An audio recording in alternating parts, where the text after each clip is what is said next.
Welcome back to another video. This is the search screen. So when you are scheduling a client, when you are bringing in a drop-off and putting them in our system, or when you're checking in an appointment, you can come here and you can type in their last name. So I'm going to use our training client, which is John Q. Adams. So as you can see, when I typed in that last name, it did pop up different ones. When it comes to the training one, we don't care which one you use. But this screen is nice because it does show their name, if they have a balance due, what their status is, what type of return they are, who their preparer was, how long they've been with us, and then previous transactions, as well as their phone number. So we're going to go ahead and select John Q. Adams. And that's going to bring us into his account. So I went over this briefly in the first video, but we're going to go into it more in depth now. So access code is social security number. If you don't have it over the phone, then when they come in or drop off, grab it off of one of their documents and enter it here. Same with their birth date. Sometimes we have a client whose spouse passed away or parents passed away and they were our clients, and so you can enter date of death here if needed. Over on the side we have PIN, password. We don't use either of those. If a client is using our portal and is having difficulties getting in, we can send a scrambled password, and basically that's like a reset. Nickname, so like Jim, who works for us, hi Jim, you're probably watching this. So Jim, his legal name is James, and so it would need to say James in here to match up with our tax software. So then we would put Jim for his nickname. Or I have a client whose legal name is Dorothy, but she goes by Jane, so I have that in there. Blocked. So what this does is if we have a client who we do not want back, we would put blocked in here, and then we do ask that we put a note in as well. So in here you can put a permanent note. If you click this little clock, it brings up the current date, time, and your name. And so we do ask that you use that, so just so we know who entered the note and when you entered it and all of that. So that's what that's for. Then there's a spot to enter email, cell phone, and cell phone provider. Now, if they would like to receive text message reminders, then you'll need to get the cell phone provider. And I believe every single one of them is in there.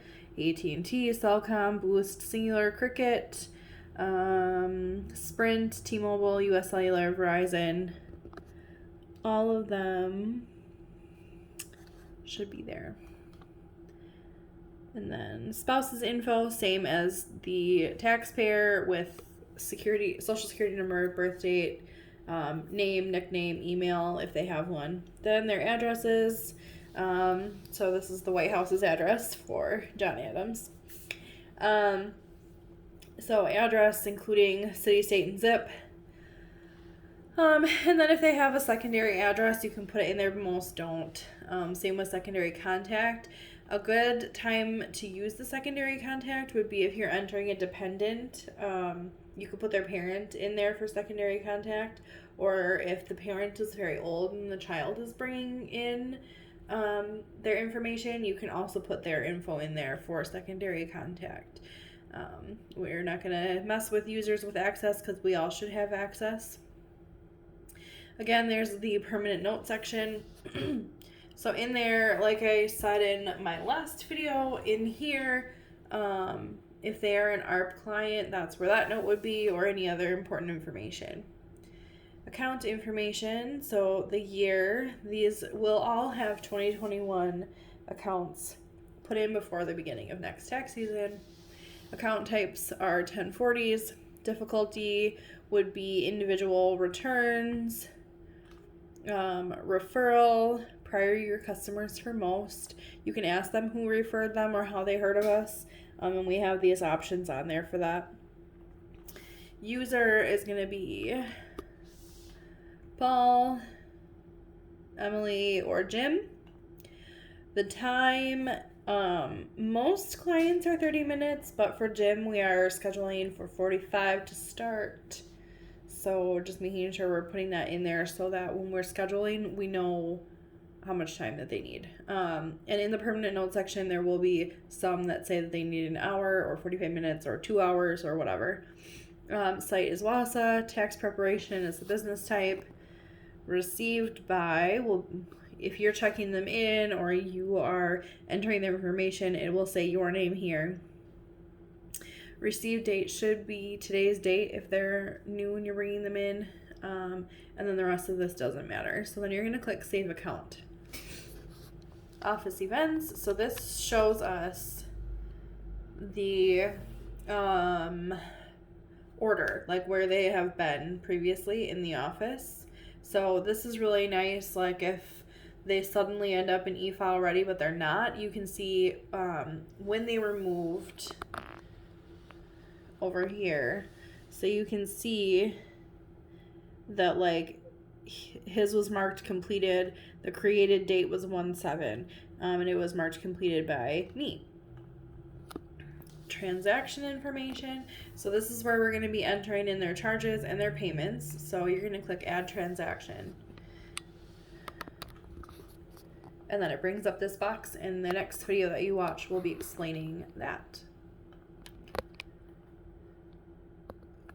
Other accounts, so this shows previous years, and then some of our business accounts will have a payroll account and a bookkeeping account in here with the same year as the tax prep, and those will be ones where, like, if we've invoiced them for bookkeeping, we'll go into their bookkeeping account and mark that in there.